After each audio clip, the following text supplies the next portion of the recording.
Yo, where you been? Hi everybody, my name's Andrew and today I'm driving an ND Mazda Miata. Now, for many car enthusiasts, Miata is always the answer, particularly journalists as it happens. But let's just say theoretically that you have an Audi S4 that you're looking to replace with something cheaper, more reliable, and manual. Well, okay, maybe that's not such a theoretical because that was actually my situation just recently. And in my case, Miata is also the answer.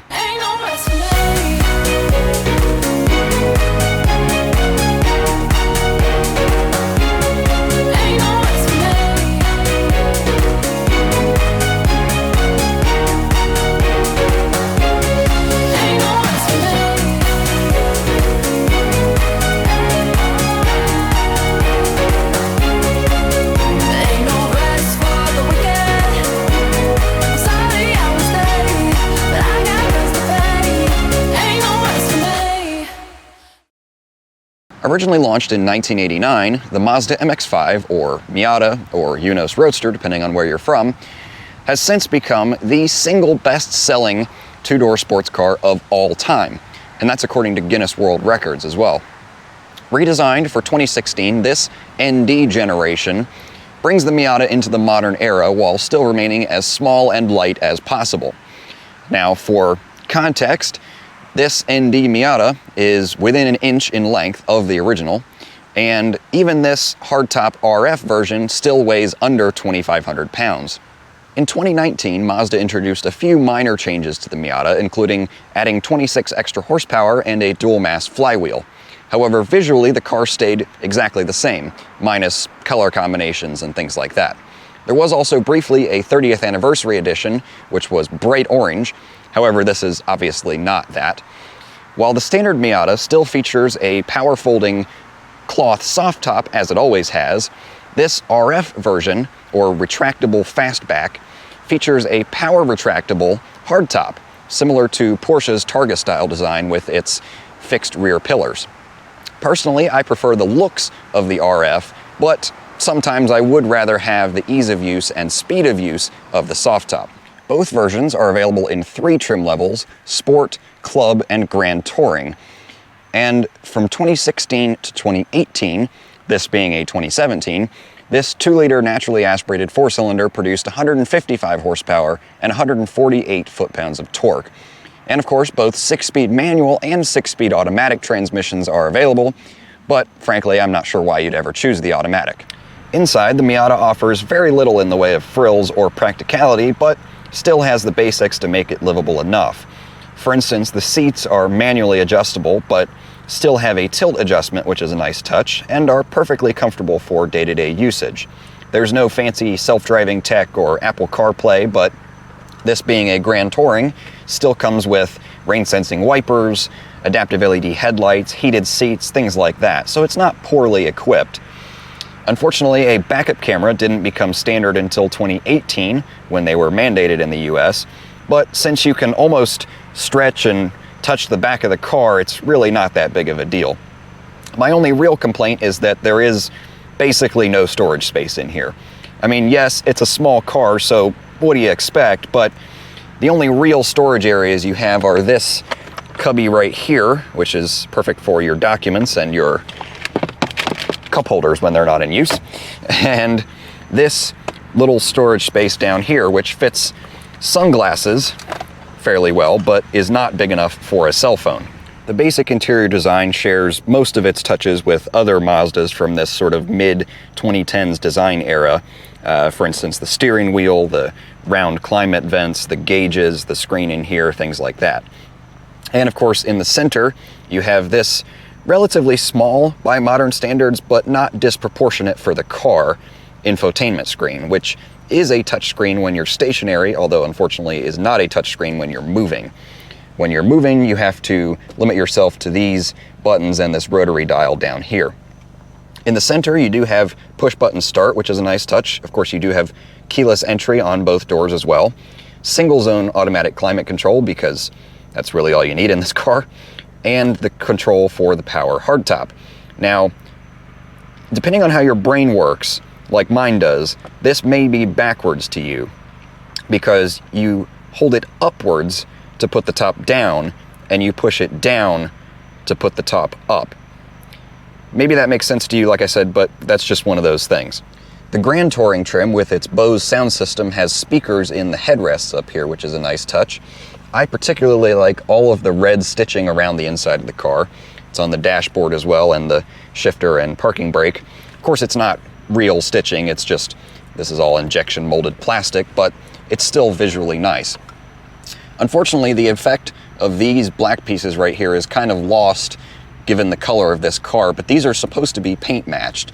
So if you had, let's say, a white or silver car, these would be white or silver. And in that case, it is certainly a nice standout design detail.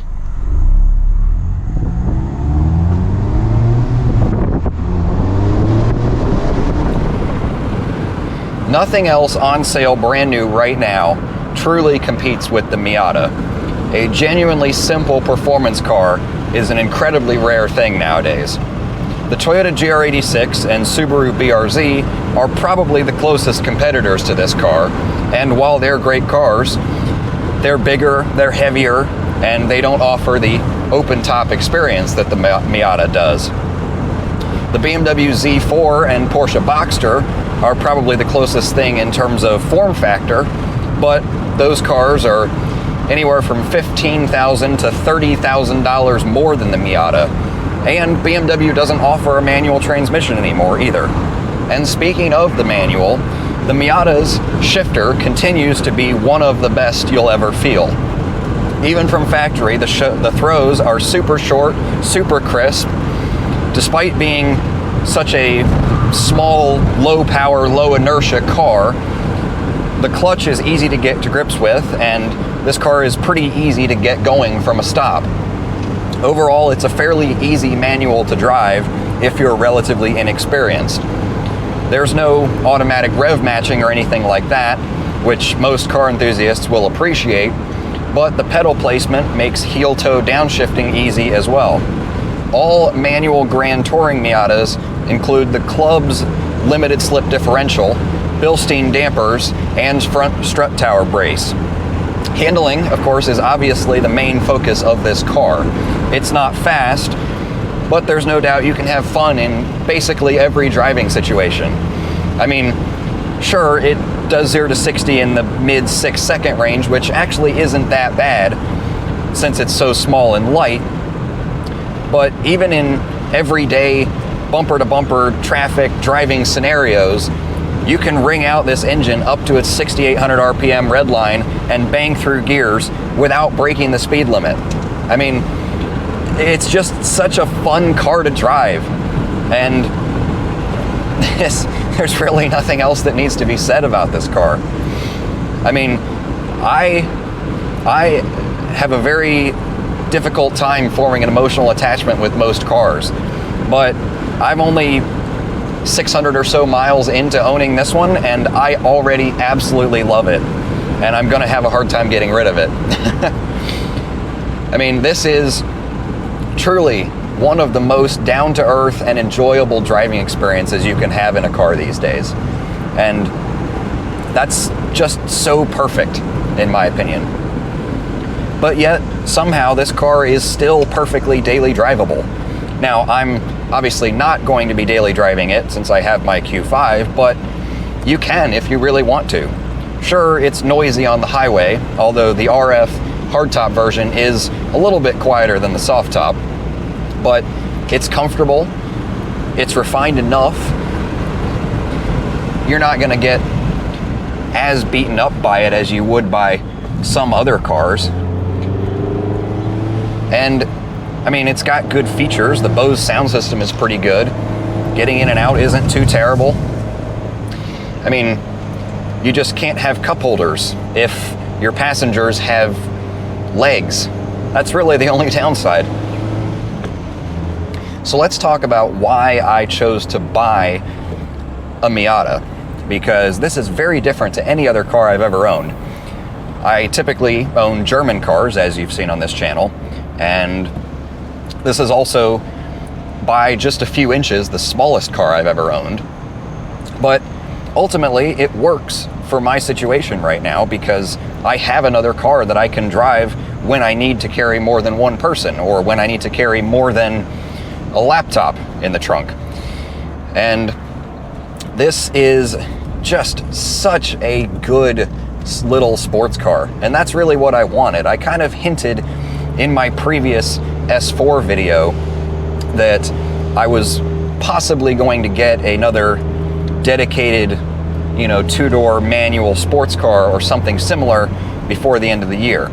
I wasn't planning on buying one right away, but the deal just kind of worked out to trade my S4 in and get out of that car with all of its many issues.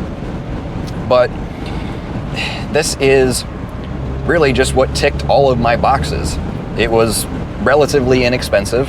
I mean, you know, brand new, an RF Grand Touring like this is 35 grand, but this one was 25 with just 25,000 miles on it. I just lost the RAV4 that was in front of me, so I had to do that. It's really unintentionally exactly what I wanted. And of course, going into fall now, with the temperature getting a little bit cooler, I can actually enjoy having the top down. And actually, I'm hoping with the top down too and the windows up, I'm hoping the audio's not too bad in here. But I'm not gonna know until I edit this. So if it's been terrible, sorry. So in short, I already understand why Miata should be the answer. And like I said, I'm less than 1,000 miles in, and I am already really, really enjoying this car. I'm not planning to keep it for very long, but I am gonna have a hard time getting rid of it, I feel like. So with that said,